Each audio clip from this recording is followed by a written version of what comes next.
Money is energy, and that energy will amplify whatever you carry in your heart. If you believe you are unworthy, it will amplify your doubt. But if you believe you were born with the right to live abundantly, it will amplify your inner power to the point that the entire universe must rearrange itself to support you.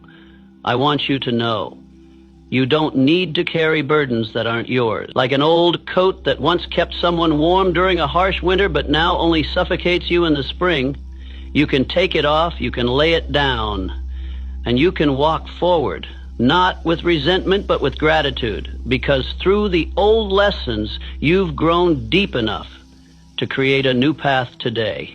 So if today you feel ready, I invite you to place your hand over your heart and say these words: I allow myself to be wealthy.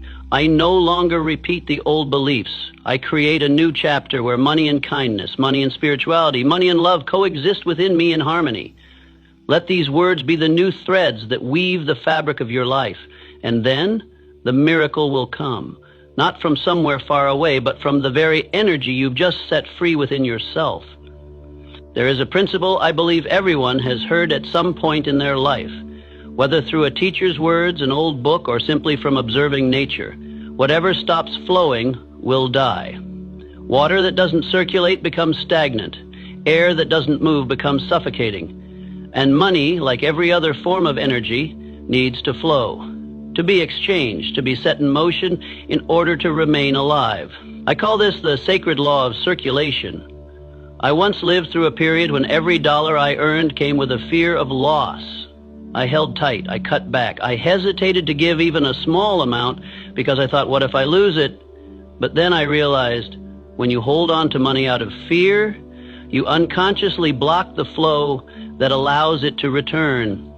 You don't become wealthy by hoarding, you become wealthy by circulating, with intention, with trust, and with love. Let me tell you about Raymond, a blacksmith living in a small village. He worked hard, hammering day and night, and money began to pour in. But the more he had, the more he withdrew. He hesitated to help others. He feared being taken advantage of. He counted every coin as if each one were his lifeline. And then something strange happened. The more he kept, the emptier he felt. His chest was full of coins, but his heart was cold. There was no more joy, no more excitement. Eventually, that very emptiness forced Raymond to stop. He began doing what he had never dared to do before, repairing tools for the poor without charge.